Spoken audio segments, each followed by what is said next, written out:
মুখ্যমন্ত্রী শুভেন্দু অধিকারী আজ লক্ষ্মীর ভাণ্ডার প্রকল্পের সম্পর্কে বিরাট বড় ঘোষণা করলেন।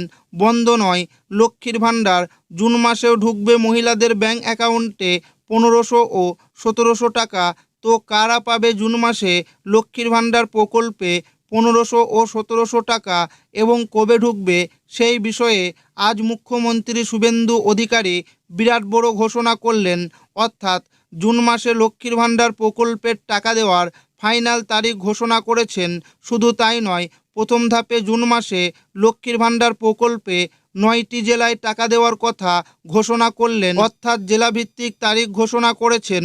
তো মুখ্যমন্ত্রী শুভেন্দু অধিকারী লক্ষ্মীর ভাণ্ডার প্রকল্পের বিষয়ে আজ কি ঘোষণা করেছেন, অর্থাৎ কারা লক্ষ্মীর ভাণ্ডার প্রকল্পে জুন মাসে ব্যাংক অ্যাকাউন্টে টাকা পাবেন এবং কবে ঢুকবে। এছাড়াও লক্ষ্মীর ভাণ্ডার প্রকল্পের বদলে অন্নপূর্ণা ভাণ্ডার প্রকল্পের জুন মাসে কোন কোন মহিলার ব্যাংক অ্যাকাউন্টে 3000 টাকা করে ঢুকবে, সমস্ত কিছু জানাবো আজকের এই ভিডিওটিতে এবং আপনাদেরকে প্রমাণ সমেত দেখাবো। তো আসুন বন্ধুরা, ভিডিও শুরু করা যাক। লক্ষ্মীর ভাণ্ডার বন্ধ নয়, জুন মাসে ঢুকবে 1500 ও 1700 টাকা। লক্ষ্মীর ভাণ্ডার প্রকল্পে মহিলাদের জন্য বড় সুখবর। বন্ধ নয় লক্ষ্মীর ভাণ্ডার, জুন মাসেও ঢুকবে। লক্ষ্মীর ভাণ্ডার প্রকল্পের মহিলাদের ব্যাংক অ্যাকাউন্টে 1500 ও 1700 টাকা। মুখ্যমন্ত্রী শুভেন্দু অধিকারী লক্ষ্মীর ভাণ্ডার প্রকল্পে বিরাট বড় ঘোষণা করেছেন। জুন মাসে টাকা দেওয়ার ফাইনাল তারিখ। প্রথম ধাপে 9টি জেলায় টাকা ঢুকবে। জেলাভিত্তিক তারিখ প্রকাশ।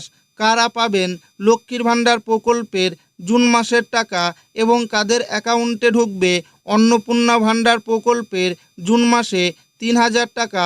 চলুন এক এক করে জেনে নিই। গত বুধবার নবান্নে সাংবাদিক বৈঠক করে মুখ্যমন্ত্রী শুভেন্দু অধিকারী অন্নপূর্ণা ভাণ্ডার প্রকল্পের সমস্ত তথ্য জানিয়েছেন। অন্নপূর্ণা ভাণ্ডার প্রকল্পে কারা আবেদন করতে পারবেন, কবে থেকে আবেদন শুরু হবে, টাকা কবে ঢুকবে। মুখ্যমন্ত্রী আরও জানান, অন্নপূর্ণা যোজনার জন্য একটি স্বচ্ছ তালিকা তৈরি করাই সরকারের মূল লক্ষ্য। সেই উদ্দেশ্যেই আবেদনপত্রের মাধ্যমে রাজ্যের বিভিন্ন পরিবারের বিস্তারিত তথ্য সংগ্রহ করা হবে। তার কথায়, লক্ষ্মীর ভাণ্ডারের তালিকা নিয়ে অনেক অভিযোগ রয়েছে, তাই এবার নতুন করে ঝাড়াই বাছাই করে সকলকে নতুনভাবে অন্নপূর্ণা ভাণ্ডার প্রকল্পে আবেদন করতে হবে। অর্থাৎ লক্ষ্মীর ভাণ্ডার প্রকল্পের সমস্ত সুবিধাভোগী মহিলাদের প্রকল্পে নতুন করে আবেদন করার কথা ঘোষণা করেছেন। শুভেন্দু অধিকারী স্পষ্ট করে জানিয়েছেন, আবেদন অনলাইন এবং অফলাইন দুইভাবেই আবেদন করতে পারবেন। ফর্ম পূরণের জন্য তাড়াহুড়োর দরকার নেই। পুরো প্রক্রিয়াটি 90 দিন ধরে চলবে। যদিও প্রকল্পের আনুষ্ঠানিক কাজ শুরু হয়েছে গতকাল থেকেই। মুখ্যমন্ত্রী আরও জানান, যতদিন পর্যন্ত কোনো সুবিধাভোগী মহিলা অন্নপূর্ণা ভাণ্ডার প্রকল্পের আওতায় আসছেন, ততদিন তিনি লক্ষ্মীর ভাণ্ডারের টাকা পাবেন এবং প্রত্যেক মাসেই ব্যাংক অ্যাকাউন্টে লক্ষ্মীর ভাণ্ডার প্রকল্পের টাকা ঢুকবে।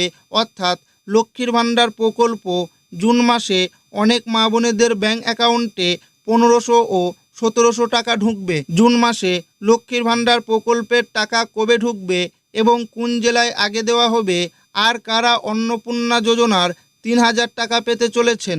রাজনৈতিক মহলের মতে মুখ্যমন্ত্রী শুভেন্দু অধিকারী শুধু অন্নপূর্ণা যোজনার 3রা জুন 3000 টাকা মহিলাদের ব্যাংক অ্যাকাউন্টে দেওয়ার কথা ঘোষণা করলেও লক্ষ্মীর ভাণ্ডার প্রকল্পের জুন মাসে 1500 ও 1700 টাকাও আগামী 3 থেকে 5 তারিখের মধ্যে মহিলাদের অ্যাকাউন্টে ঢুকতে শুরু করবে।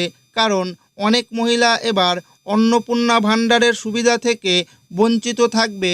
তাই তাদের প্রত্যেক মাসের মতো এই জুন মাসে লক্ষ্মীর ভাণ্ডার প্রকল্পের টাকা অনেক মহিলার অ্যাকাউন্টে ঢুকবে। নবান্ন সূত্র অনুযায়ী অন্নপূর্ণা যোজনা যারা জুন মাসে বঞ্চিত থাকবে, তাদের মধ্যেই লক্ষ্মীর ভাণ্ডার প্রকল্পের টাকা জুন মাসে প্রথম ধাপের 9টি জেলায় মহিলাদের অ্যাকাউন্টে ঢুকবে।